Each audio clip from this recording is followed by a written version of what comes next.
Assalamualaikum warahmatullahi wabarakatuh. Kami dari kelompok 9 ingin merangkat sedikit dari pengertian aplikasi Canva. Saya Ahmad Thohir di sini mau mengawali tentang dari pengertian aplikasi Canva. Apa itu aplikasi Canva? Canva itu adalah sebuah aplikasi desain grafis secara online. Canva sendiri itu dibuat pada tanggal 2012 dan diterbitkan pada tahun 2013. Canva sendiri dibuat oleh Melanick Peretzky. Aplikasi Canva ini menjadikan penggunaan atau fungsi pendidikan yang menunjukkan bahwa Canva adalah sebuah alat kreativitas dan kolaborativitas untuk semua pelatihan. Otomatis di sini Canva itu bisa menjadi alternatif bagi konten kreator atau tidak konten, bahasanya sebuah editing yang masih tahap latihan seperti itu. Dengan banyaknya fitur yang ada dalam aplikasi Canva itu sendiri mempermudah khalayak awam menjadi lebih simple, atau bahasanya itu mempermudah seperti tadi untuk khalayak awam. Dan mungkin itu dari pengertian. Yang selanjutnya, fungsi-fungsi Canva dalam kehidupan sehari-hari akan dilanjutkan oleh Mbak Devi. Sekian, terima kasih.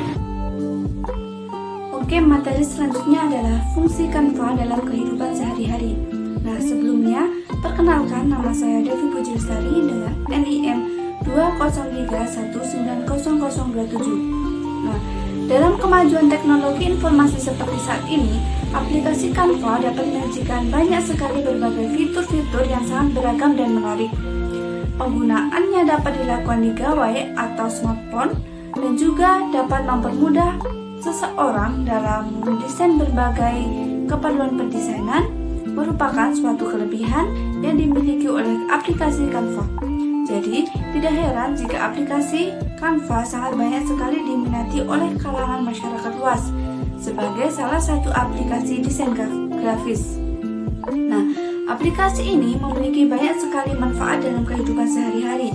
Di antaranya yaitu yang pertama, membuat template untuk presentasi. Seseorang yang biasa melakukan kegiatan presentasi, baik itu dosen, guru, mahasiswa, kerja kantoran, atau yang lainnya, biasanya mereka memilih aplikasi Canva untuk memudahkan pekerjaan mereka dalam proses pembuatan bahan presentasi. Karena aplikasi ini menyediakan berbagai template yang sangat menarik dan juga sangat banyak sekali, sehingga dapat dengan mudah membuat bahan presentasi di PowerPoint tanpa bingung memikirkan konsep atau desainnya. Nah, yang kedua adalah sebagai desain bahan promosi.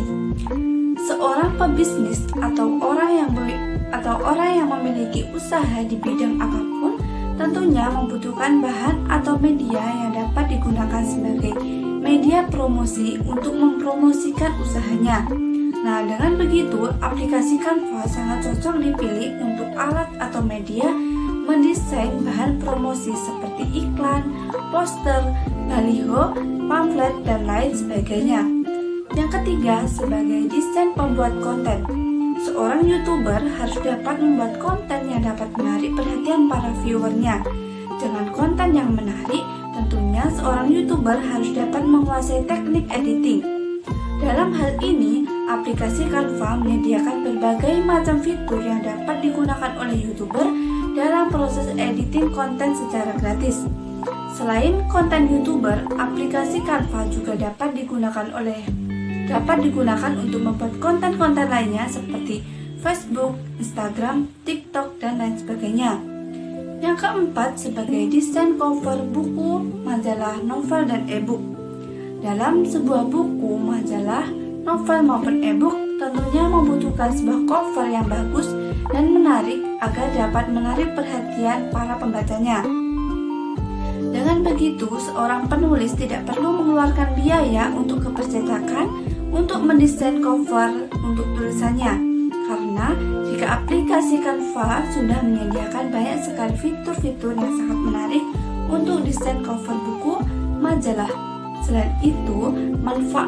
Selain manfaat di atas, aplikasi Canva juga bisa digunakan untuk desain online seperti presentasi, resume, grafik, spanduk, sertifikat, ijazah, kartu undangan, kartu nama, kartu ucapan terima kasih, dan sebagainya. Dan dalam aplikasi Canva juga bisa dimanfaatkan untuk berbagai macam presentasi seperti presentasi kreatif, pendidikan, bisnis, pemasaran, penjualan, arsitektur, periklanan, dan teknologi. Untuk materi selanjutnya akan dijelaskan oleh Mbak Ati Urul Hidayati. Selanjutnya yaitu yang ketiga, desain Canva untuk pembelajaran di SDM. Zaman yang semakin berkembang dengan pesat mengharuskan seorang guru untuk terus meningkatkan kemampuannya guna penyesuaian teknologi dan informasi yang ada. Pembelajaran yang inovatif sangat dibutuhkan oleh seorang guru yang akan memberikan suasana yang baru dan kekinian dan dapat membangkitkan semangat belajar bagi anak. Dengan langkah-langkah yang sederhana dan mudah dipahami oleh pemateri mengenai pembuatan infografis sebagai media pembelajaran pada aplikasi Canva dapat menjadi salah satu solusi sebagai media pembelajaran yang menarik bagi anak. Salah satu yang mudah diakses dan efektif di era global ini yaitu aplikasi Canva. Informasi dari infografis yang bisa dipahami lebih cepat dan menarik karena terdapat tampilan visual. Dengan adanya aplikasi Canva, siswa dapat mengaktualisasikan kreativitas mereka dengan menggunakan aplikasi Canva sebagai aplikasi gambar yang menarik. Mereka dapat menumpahkan hasil bacaan mereka dalam aplikasi tersebut, sehingga mempermudah dalam mempresentasikan materi yang akan mereka paparkan. Berikut adalah langkah-langkah membuat media pembelajaran dengan aplikasi Canva. Yang pertama yaitu membuka aplikasi Canva. Apabila ingin menggunakan aplikasi Canva, cara pertama yaitu dengan mendownload aplikasi melalui Play Store. Dengan cara membuka Play Store, kemudian ketik aplikasi Canva pada kolom penelusuran. Secara otomatis aplikasi Canva akan muncul. Kemudian klik install dan tunggu sampai aplikasi Canva terdownload dengan sempurna. Yang kedua yaitu buka akun. Bisa menggunakan akun Google atau Facebook atau nomor. Setelah aplikasi Canva terdownload dan terpasang, selanjutnya harus membuka aplikasi Canva, yaitu dengan masuk melalui Facebook, Google, maupun email. Guru maupun murid bisa mengklik pilihan itu untuk membuat aplikasi Canva sesuai dengan langkah-langkah yang ditunjukkan. Yang ketiga yaitu pilih tulisan presentation pada tampilan beranda Canva. Yang keempat yaitu klik template untuk memilih desain PowerPoint. Yang kelima yaitu masukkan bahan ajar, kemudian kreasikan PPT sesuai dengan keinginan.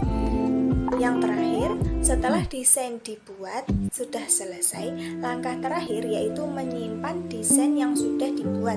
Caranya dengan mengklik tanda panah ke bawah yang berada di pojok kanan atas. Setelah diklik, desain akan otomatis tersimpan dalam file yang ada di